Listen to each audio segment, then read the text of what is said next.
What's going on, guys? It's Rest, and it's time to look back at my very first build I ever created on Amara, and that is her elemental control build. Way back before the game even launched and you could mess around with skill trees on the Borderlands website. This is the build that I crafted together that I wanted to run on Amara. This build was based around doing all types of elements on one weapon at the same time. So this build has gone through a lot of shifts through all the updates, and now we are at level 60 with even more skill points than we had to start off with, and a lot of buffs and nerfs have happened. Plus, even things like new anoints have came to the game to make this build even stronger. So this build is a glass cannon style build. It's not completely a glass cannon build, but you're gonna be doing a ton of damage consistently, but not always being as safe as you possibly could be. So if that interests you, my builds are located in my Discord channel. If you'd like to download them, the link to the Discord will be in the description. If you download the build, enjoy the video, find it helpful in any way, remember to drop a like and subscribe to the channel. It really helps me out and I truly appreciate it. But with all that being said, let's get right into this crazy build.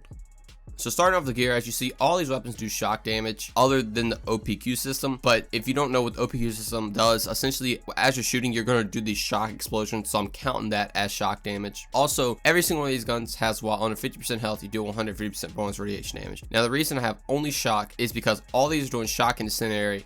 Your shield is giving you corrosive damage, you're getting cryo damage, and then your action skill is giving you incendiary damage. So that's all 5 elements on all 4 of these guns. Now to get into the gun specifically, you might be wondering why I have an OPQ system since it's only level 57. The OPQ system is still one of the best weapons in the game. It is insanely good for mobbing. This one particularly has a scope on it, so it's really good for those long range engagements, and it will absolutely shred still on Mayhem 10. Now for even longer range engagements, I have a complex root right here with the same anoint. This is just a very good sniper rifle. It's really fun for elemental builds because of all just the elemental explosions that happen, and you'll put out a lot of damage. This is not going to be your main weapon. The other 3 up here are going to be your main weapons. For bossing, I have a monarch right here with again the same anoint, so we can have all 5 elements on the same weapon at all times. And then for more general mobbing, I have a light show right here. So this is really good for targets that are super close. You can use the light show, and then you can have the OPQ system for medium to long range because the shock explosion will kill you. Then for bossing, you have things like the monarch and even the complex root at some points. Now the reason we're making all these anoints working is because of the front loader shield right here. And if you don't know what this does, it reserves 60% of your max health and returns it to shield capacity. So you're gonna have a pretty large shield, even with this one, because we have plus 40% capacity, minus 10% health. So you're gonna have a large shield, and since it's reserving 60% of your health, and the anointment says while under 50% health, you deal 150% bonus radiation damage. This means you're always gonna have these anoints procced over and over again, and you always have that bonus radiation damage just for running this shield. Now also on the shield, as I said, we have an axe gun, and you get 50% bonus corrosive damage, which is now 3 elements: shock, radiation, and corrosive, and you still have 2 more elements to go.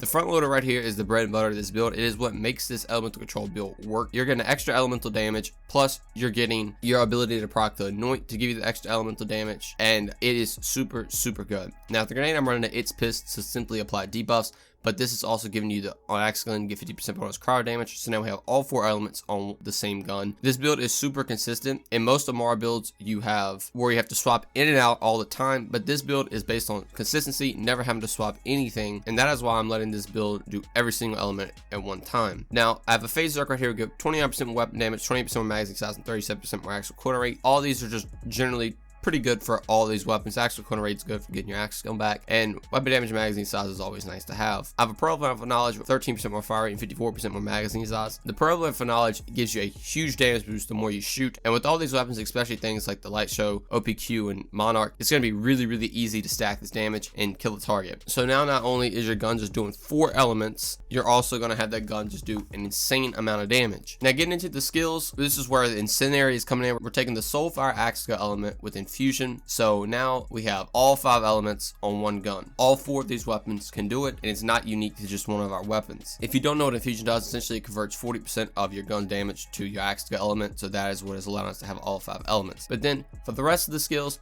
I have 3 points steady hands, giving our handling accuracy, which is always nice. I have 1 point illuminated fist, so we can get down to the bottom. Plus, this is gonna increase your melee damage by 70% and make your melee damage do incinerate, which is really good for Groundbreaker, because since you're using shock weapons, you're gonna easily take off shields, and then you could use Groundbreaker plus illuminated fist to just instantly kill an enemy. 5 points in Tempest, so we get bonus elemental damage. 1 point in Dread, so we get 15% more damage when we use our Phase Grasp. Plus, when we kill our Phase Grasp target, our guns are reloaded. This is really nice. We're really running Ties that Bind and Allure. The control part of the build is to let Allure pull everybody in, and obviously the elemental part of the build is because we're using every single element. 1 point Deep Well, so we get 20% more magazine size for all the elemental weapons. Really good. All 3 of our weapons are elemental. 3 points indiscriminate, so we get chance to ricochet. This is super good for ad clear, especially on something like the light show. All the shots that you're shooting are just ricocheting, killing other enemies, spreading all the elements around, and controlling the whole battlefield. Now, getting into Mystical Assault, we have 5 points of Do Harm, so we can buff our Ties that Binds damage. If you don't know, Do Harm actually does buff the linked targets of Ties that Bind. We have 3 points of Fast Stance, so we get more reload speed, weapon swap speed, motion speed. Really good. All these are really good. Just generally going to make the gameplay a little faster, and that's always a nice benefit. 1 point Violent Tapestry, so we can keep our rush stacks up easily. 3 points of Transcend, so we get 38% more accuracy and 27% more critical hit damage. Insanely good skill for Amara. Always take this in pretty much every single build because critical hit damage is insanely nice. 2 points in Alacrity, so we get more reload speed. 1 point in Ascendant, so we can buff our lure to have a bigger radius to pull people in, which is going to let your Ties to Bind link to targets even easier. 3 points in Lay Bare, so every time our axe skill hits an enemy, they're going to have a 25% debuff. This is really good for Ties to Bind, or if you're bossing, you just want to swap to Phase Cast, you can easily proc a debuff on an enemy, and even the linked targets with Ties to Bind also apply this debuff to them. 3 points of Rasp, 20% more gun damage, 20% more after you pop an action skill. 3 points of Awakening, so we can buff our Do Harm to do even more damage. 1 point in Remnant, so we can get a Overkill Orb to spawn and straight up just destroy anything on the map. 1 point in Avatar, so we can use our Ties to Bind twice, and we get 10 more rush stacks to buff all our other rush stack effectiveness. And finally, in Brawl, we have 3 points of personal space, so the closer we are to an enemy, the more damage we get. Always nice to have. I'm actually putting 5 points of Root to Raz, because with the front loader, you're actually getting more shields, because it's not like the Deathless, where it just makes your shield go to an insane amount and your health go to 1. This is actually taking your health and putting it into your shield. So the more max health you have, the more shield capacity you have, which is in return going to give you more damage reduction. That is why I'm not going all the way down to physical elements, because things like sustainment is pretty much worthless with this build. And forceful expression is nice, but you can get by without having it, and you can have more survivability skills since it's not completely a glass cannon build. But then finally, 5 points in helping hands, so we get 40% damage reduction every time we use our action skill, which is going to be a lot, and we're pretty much always going to have this proc. So that is pretty much it for the build. It is a very simple Amara build. If you love doing elemental damage, this is 100% the build for you. It has been a lot of people's dreams in every single Borderlands game to have every element on one weapon.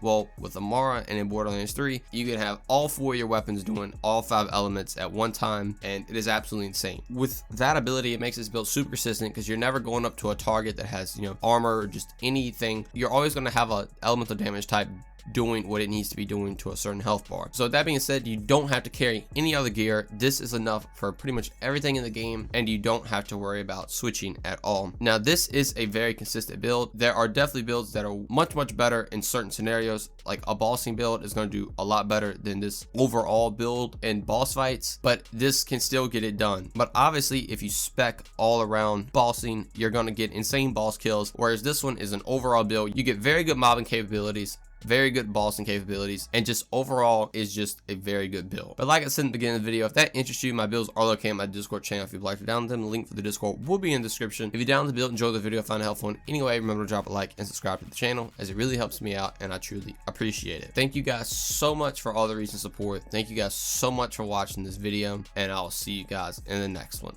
Peace.